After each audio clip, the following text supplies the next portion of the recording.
ተመስገን ማለትና ማመስገን ምን ያህል ረፍት እንደሚሰጠን ከልብ የምንረዳው የማያልፉ የሚመስሉ የጭንቀት ቀናቶች አልፈው ትርምስምስ ባለ ነገር ውስጥ አልፈን ትንፋሻችንን ሰብሰብ በማድረግ ስንችል ብቻ ነው። የእፎይታ አምላክ ነገሮችን አሳልፈ ረፍትን ስለምትሰጠን እናመሰግናለን። ተመስገን የምትለው መቅደስ ጸጋዬ።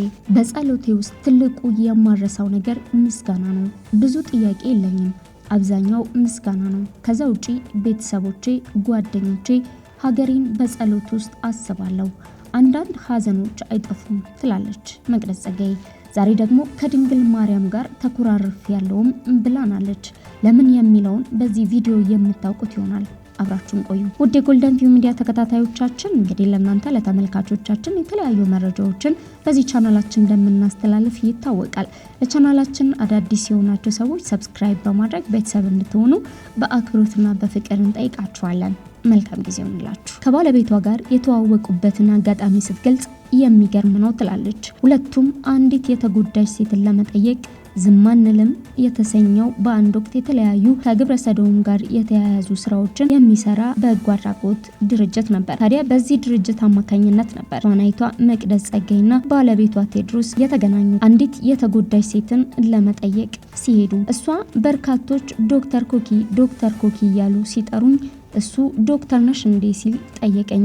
እኔም አዎ ብዬ መለስኩላት ትላለች። እውነት ለመናገር ታዋቂ ልሁን አልሁን የሚያውቀው ነገር አልነበረም። ድብቅ ብሎ የሚኖር ሰው ነው። ነገሮች በሚስጥር የሚይዝ አይነት፣ ግን ጥሩና ሀሳቤን የምጥልበት ሰው ነው። ካለፈው ህይወቴ ብዙ ስለተማርኩኝ እኔም በትዳር በኩል ያለው ህይወቴን ብዙም ይፋ አላወጣውም።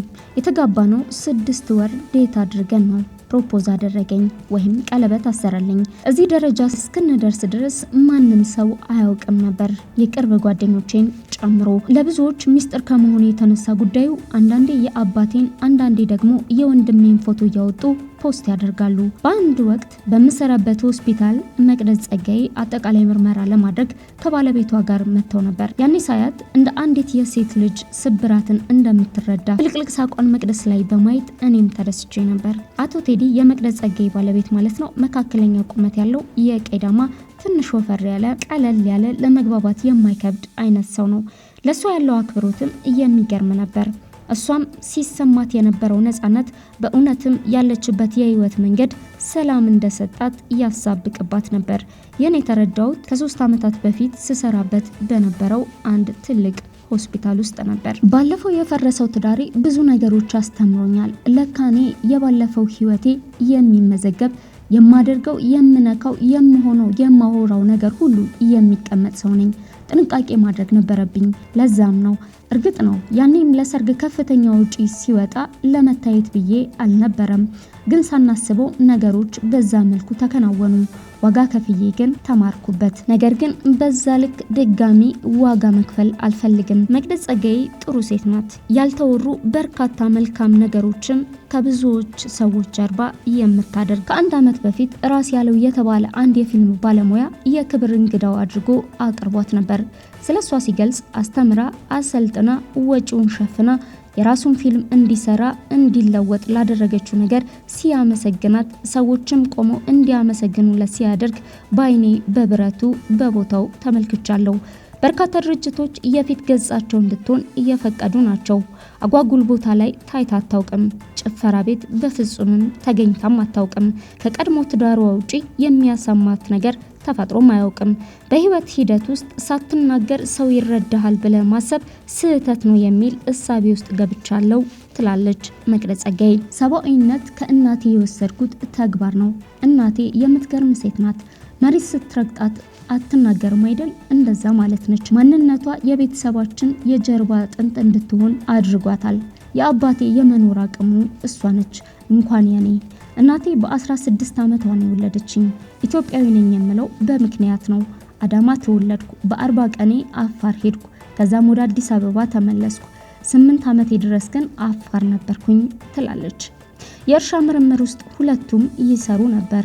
እኔ ከተወለድኩ በኋላ ግን እናቴ ለእናቷ ላለመስጠት ስራ አቁሟ አሳደገችኝ። በመኖር ውስጥ ብዙ አስተምራኛለች። የቃል ሰው አይደለችም፣ የተግባር ሰው ነች።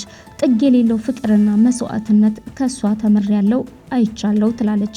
ለጓደኞቼ ታማኝ ነኝ፣ የምወደውን አሳልፌ ከምሰጥ ብሞት ይሻለኛል የምትለው መቅደስ ጸጋዬ ዛሬ ታዲያ ከእመቤታችን ከድንግል ማርያም ጋር ምን አጣላት? ለምንስ አኮረፈቻት?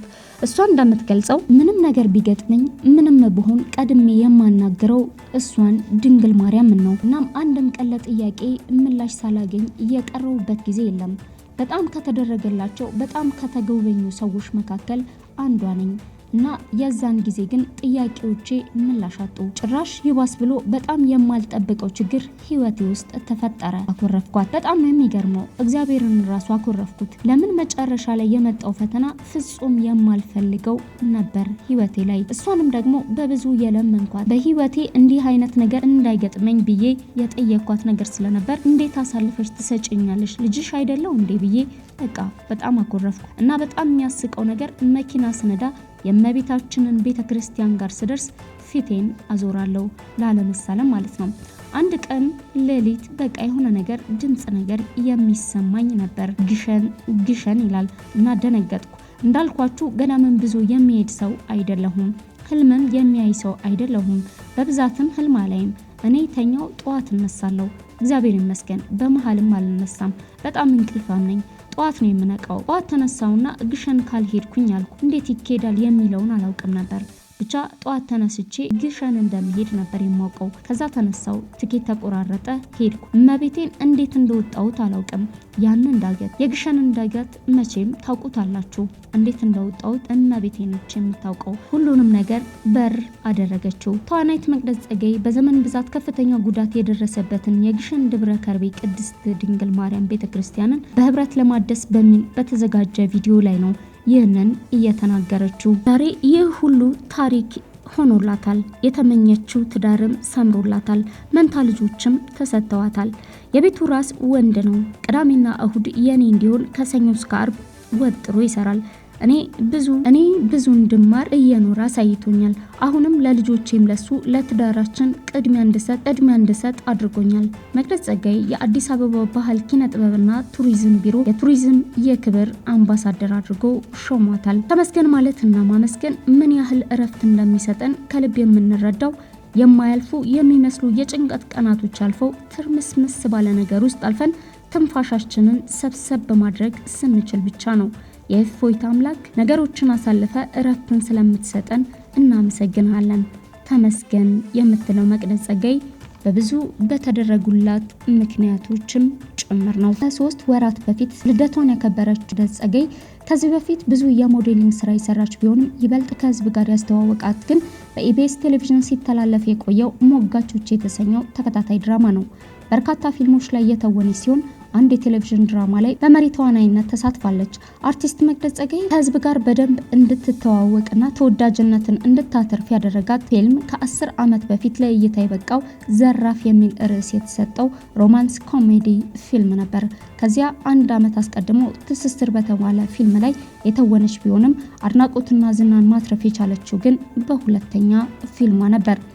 አርቲስቷ ከትወና ባሻገር በርከት ያሉ ፊልሞችንና የቴሌቪዥን ተከታታይ ድራማዎችን ፕሮዲዩስ እንደምታደርግ ይገለጻል። ዝነኛዋ ፕሮዲዩስ ባደረገቻቸው 3 ፊልሞች በእያንዳንዳቸው በሚሊዮን ያተረፈች ሲሆን ሞጋቾች በተሰኘው የቴሌቪዥን ድራማ ትርፋማ እንደሆነችም ለማወቅ ተችሏል። በደራሲ ኃይሉ ጸጋይ ተጽፎ በመቅዲ ፕሮዳክሽን ተዘጋጅቶ በኢቢኤስ ለህዝብ መድረስ ከጀመረበት ጊዜ አንስቶ ሚሊዮን ማትረፍ የቻለ ተወዳጅ ድራማ ነበር። በዚህም ዝነኛዋ ውድና ቅንጡ ቤት በመዲናችን መገንባት ችላለች።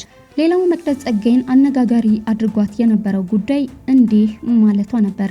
በእድሜ ላይ ተጨማሪ እድሜን መጨመር የተለየ ትርጉም እየሰጠኝ የመጣው ከጥቂት ዓመታት ወዲህ ነው። የልደት ቀናቸውን አብዝተው ከሚወዱ ሰዎች አንዷ እንደመሆኔ መጠን ገና ህዳር 1 ሲል ነው በአካባቢ ያሉ ወዳጆቼና ቤተሰቦቼ የመቅዲ ልደት ምን ቀን ነው የሚውለው እያሉ መነጋገር የሚጀምሩት። እኔም በፍጹም ደስታና ጉጉት ነበር የምጠብቀው። ግብዣው፣ ስጦታው ብቻ ምን ልበላችሁ በትልቅ ፌሽታ ነው የሚያልፈው። ከጥቂት ዓመታት ወዲህ ግን በአካባቢ ያለው ሰው ስሜት ባይለወጥም በእኔ ውስጥ ያለው ግን ተለውጦ አገኘው። ራሴን መቅደስ ተሰጥቶሽ በነበረው 365 ቀናቶች ውስጥ ምን ሰራሽበት? ለራስሽ፣ ለቤተሰብሽ፣ ለወዳጆችሽ፣ በእግዚአብሔር ለተሰጡሽ እህትና ወንድሞችሽ፣ ለሀገርሽ ከራሴ ጋር አመታዊ ኦዲት የምገባበት ሆኖ አረፈው። ታናናሽ ሴት እህቶቼ ከልምዴ ላካፍላችሁ። ሴት ልጅ ከሀያዎቹ የእድሜ ክልል ስትወጣ ዋጋዋ የሚቀንስ ጊዜዋ ያለፋት እንዳለ የምታስቡ ካላችሁ በጣም ስህተት አስተሳሰብ ነውና አስተካክሉ። በተቃራኒው ነው። ሴቶች መኖር የምንጀምረው ከዛ በኋላ ባለው የህይወት ምዕራፋችን ላይ ነው። የሴትነት ትርጉሙን በልኬታው የምንረዳው ያኔ ነው። የሚሰማን ነፃነት፣ ነገሮች ግልጽ ብለው የሚታዩን መጠን፣ ውበታችን በደንብ የሚፈካው፣ ለትላልቅ ኃላፊነቶች የምንታጭበት፣ ተተኪ የሚሆኑ የሀገር ተረካቢዎችን ኮትኩተን በምሳሌ የምናሳድግበት፣ ለሀገር ለወገን የምንጠቅም ዜጎች የምንሆንበት እድሜያችን የሚጀምረው ከሀያዎቹ በኋላ ባለው የእድሜ ምዕራፋችን ላይ ነው። ዛሬ ላይ ቆሜ ሳስበው ይህንን እውነት ያኔ ባውቀው ዛሬን በጉጉት እጠብቀው ነበር ብዬ አስባለሁ። ከእናንተ የሚጠበቀው አእምሯችሁንና ሰውነታችሁን ከአሁኑ እድሜያችሁ ጀምሮ መንከባከብ ነው። ዛሬ የተንከባከባችሁት ለነገ ይከፍላልና። ከ3 ወራት በፊት ባከበረችው የልደት ቀኗ ላይ ነበር ይህንን በሶሻል ሚዲያ ገጿ ላይ እያሰፈረችው። ውድ የጎልደን ቪው ሚዲያ ተከታታዮቻችን ለዛሬ መቅደስ ጸጋይን አስመልክቶ ያዘጋጀንላችሁ ይህንን ይመስል ነበር። ስለተከታተላችሁ እናመሰግናለን። ሰናይ ጊዜ ይሆንላችሁ። ሀሳብ አስተያየቶቻችሁን ኮሜንት ላይ አስፍሩልን። ለቻናላችን አዲስ የሆናችሁ ሰዎች ሰብስክራይብ በማድረግ ቤተሰብ መሆን አትርሱ። ሰላም